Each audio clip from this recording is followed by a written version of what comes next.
Show को चलाने का मकसद ये है कि हेयर लॉस के बारे में बात करना, हेयर लॉस के कारण क्या है और इसके इलाज क्या है, जो अंधविश्वास है और जो गलत इलाज मार्केट में चलते हैं उनसे आपको अवेयर करवाना, और ट्रांसप्लांट कैसे काम करता है और इसका रिजल्ट कैसे आता है और कितने टाइम पे आता है। आपको जैसे प्रोसीजर चल रहा था तो ऐसे घबराहट तो नहीं हुई कि मर नहीं जाऊंगा? पूरा फेज होगा तुम्हारा। अभी तक जितना भी फेज आया है तुम्हारा हेयर लॉस का, वो जो भाई फेज कर रहा है ना, वो सबसे बुरा फेज है तुम्हारा। क्योंकि जब ऐसे लगता है कि पैसा भी गया, दर्द भी आया, तो लोग भी पूछ रहे हैं भाई कहाँ गया। ये बातें करते हैं कि इन्होंने क्या क्या ट्रीटमेंट लिए हैं, क्या क्या इनका एक्सपीरियंस कैसा रहा, ये सारी चीजें डिस्कस करेंगे। ठीक है, नमस्कार दोस्तों, गंजों की पंचायत के इस चौथे एपिसोड को आज हम शूट कर रहे हैं और हमारे साथ में कुछ जो हमारे मेहमान हैं जो बैठे हैं, इनके ट्रांसप्लांट हुए हैं कुछ पिछले दिनों में, अलग अलग जगह से हैं, जैसे 6-7 लोग बैठे हैं। तो इनसे अपन बातें करेंगे। हमारा इस एपिसोड को शूट करने का या इस शो को चलाने का मकसद ये है कि हेयर लॉस के बारे में बात करना, हेयर लॉस के कारण क्या है और इसके इलाज क्या है, जो अंधविश्वास है और जो गलत इलाज मार्केट में चलते हैं उनसे आपको अवेयर करवाना, और ट्रांसप्लांट कैसे काम करता है और इसका रिजल्ट कैसे आता है और कितने टाइम पे आता है। इससे रिलेटेड जो भी भ्रांतियां हैं या फिर आपके दिमाग में कोई क्वेश्चन चल रहा है तो उसको दूर करना है, इसका पर्पज है। और हम लोग अभी जयपुर में हैं, ग्लोरी क्लिनिक हमारा है जयपुर में, और आप गुड़गांव में भी ओपन हो रहा है, तो वहाँ पे भी हम सर्जरी वगैरह करेंगे और सारा सिस्टम वहाँ पे भी चलेगा। तो अगर आप हेयर लॉस से परेशान हैं तो ये जरूर पूरा एपिसोड देखिए, इसमें पूरी जानकारी मिलेगी आपकी। तो जैसे कि इन भैया से अपन बात कर रहे हैं, कहाँ के रहने वाले हैं भैया? जी सर, हम रुद्रपुर उत्तराखंड के रहने वाले हैं। रुद्रपुर उत्तराखंड के रहने वाले हैं। रुद्रपुर का एक मैंने पहले ट्रांसप्लांट किया, उसका शानदार रिजल्ट है। वो अपने दूसरे एक दोस्त को साथ में लेके आएगा, उससे बात होता रहता है। ये रुद्रपुर इधर उत्तराखंड में पड़ता है। जी हाँ, बिल्कुल बिल्कुल। तो आप कहाँ पे काम करते थे? दुबई वगैरह में, सऊदीया में काम करते थे? जी नहीं, मैं दुबई में था। अच्छा, शारजाह में। शारजाह में। कब से आपको हेयर लॉस का प्रॉब्लम लग रहा था कि है? सर मेरे 3 इयर्स हो चुके हैं। अच्छा अच्छा, तो उम्र कितना हो गया लगभग? उम्र है 29। बाल जड़ने से उम्र ज्यादा दिखने लग गया होगा। जी हाँ ना, ऑब्वियसली आदमी कांच में देखता है, कांच में देखना ही बंद कर देता है। जी। और कंघी किए हुए तो आपको सालों साल हो गए होंगे। जी हाँ, मैं ये वादा करता हूँ कि आप वापस कंघी करेंगे, जेब में पॉकेट में कंघी रखिएगा, है ना? क्योंकि मेरे जितने भी मरीज हैं जिन्होंने बोलते हैं डॉक्टर साहब कंघी यूज करना शुरू कर दिया हम लोग, कंघी भूल जाता आदमी। मैंने खुद ने, मेरा हेयर लॉस हो रहा था तो मैं कंघी यूज नहीं करता था। क्यों? क्योंकि बाल जड़ जाते हैं कंघी करते ही 2-4 तो फिर कंघी करना ही छोड़ देता है। तो जैसे कब से आप मेरे वीडियोस देख रहे थे? सर मैं आप 3-4 साल से फॉलो कर रहा हूँ। अच्छा अच्छा, तो धीरे धीरे ट्रस्ट बिल्ड हो गया कि हाँ ठीक है, डॉक्टर साहब से करवा सकते हैं। जी।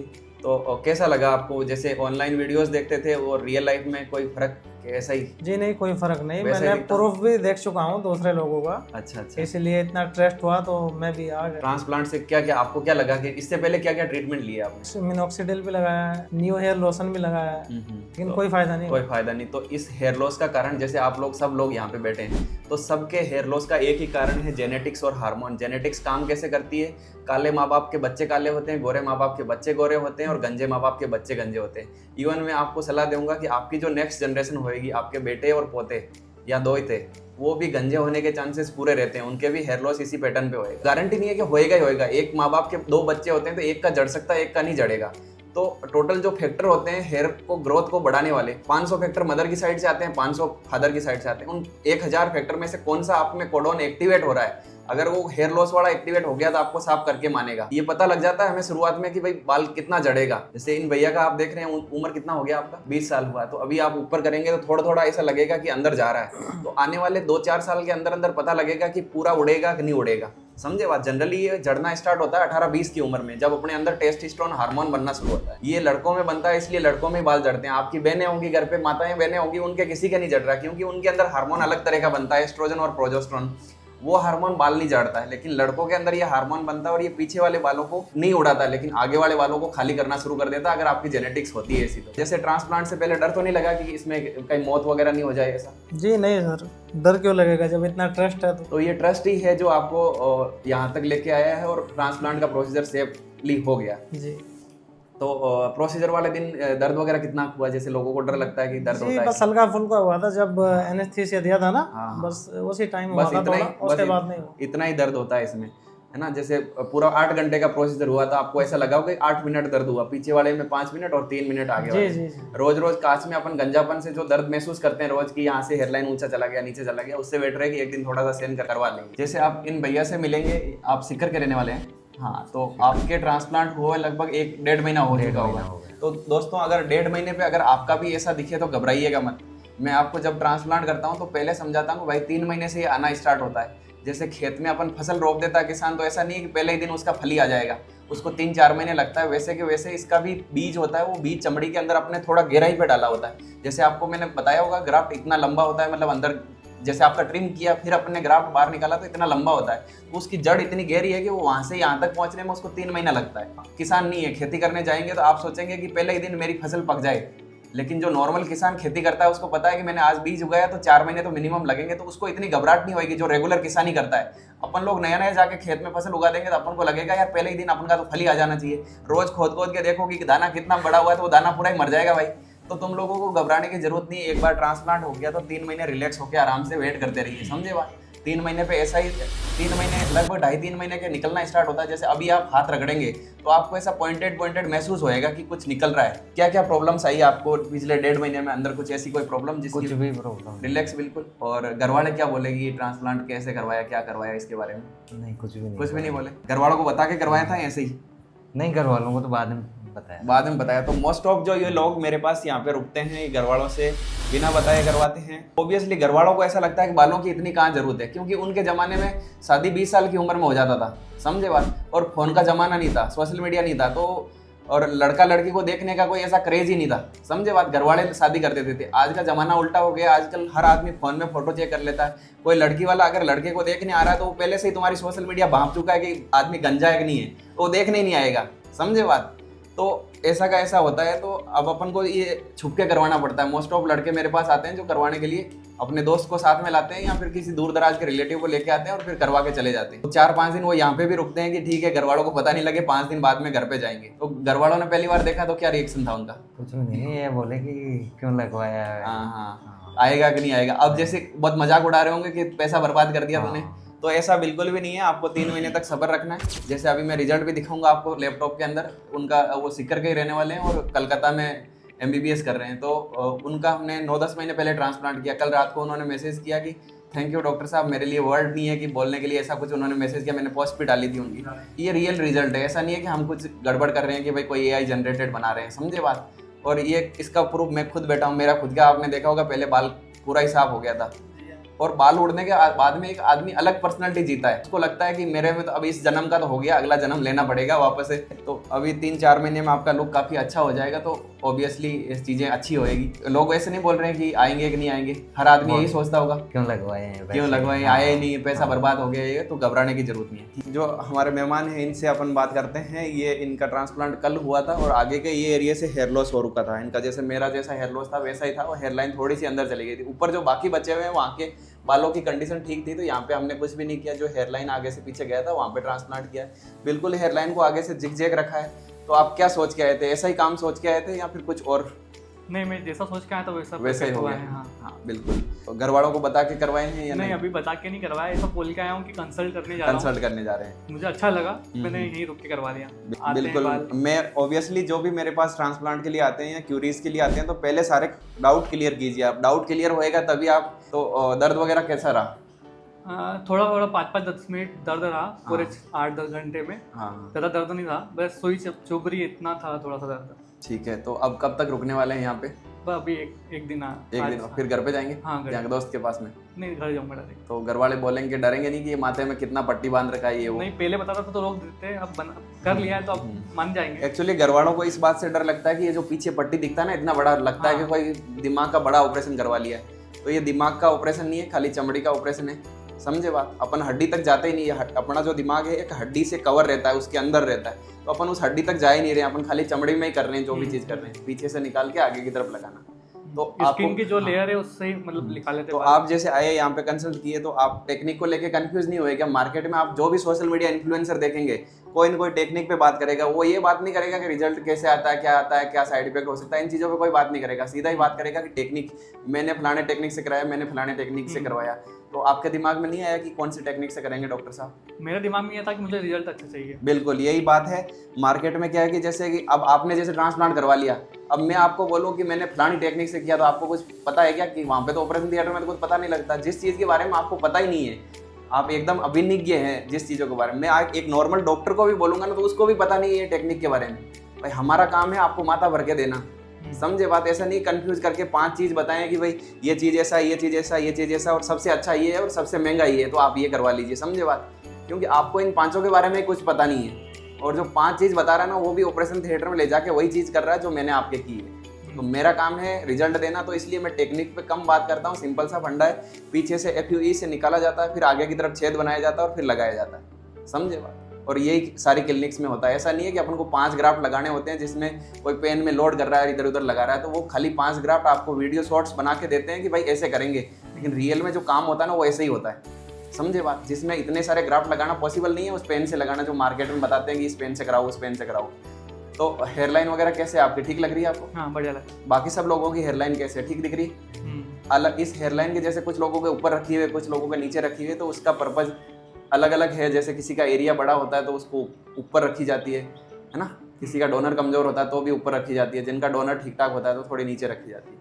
तो ओवरऑल रुकने की व्यवस्था कैसे है यहाँ? बढ़िया है, एक नंबर। ठीक है, जबरदस्त है सर, कोई प्रॉब्लम नहीं है। बिल्कुल। मोस्ट ऑफ मेरे पास पेशेंट्स आते हैं जो थोड़े से मिडिल क्लास के होते हैं। समझे बात? मुझे पता है कि इंडिया में हायर क्लास भी है और वो मेरे पास आती भी नहीं है, क्योंकि उनको 5 स्टार जगह चाहिए। वो आते ही सीधा बोलते हैं एसी किधर लगा हुआ है, तो भाई उन एसी के चक्कर में बाकी लोगों की रेट बहुत ज़्यादा हो जाएगी। आप जैसे मार्केट में जाएंगे तो हर क्लिनिक 1-1 लाख रुपये चार्ज करता है, फिर वो 5 स्टार व्यवस्था देता है तो चलता है उसके लिए। लेकिन मेरे पास जो क्लाइंट्स आते हैं वो इतने हाईफाई नहीं होते हैं। समझे बात? तो उनके लिए ये व्यवस्था ठीक है, और ये जितनी है उतनी सफिशियंट है कि भाई ठीक है, खाना पीना अपने पैसों से खा लिया और आराम से यहाँ पे लेट गए ना। लोग बाग करवा के सेम डे भी चले जाते हैं, ऐसा भी है।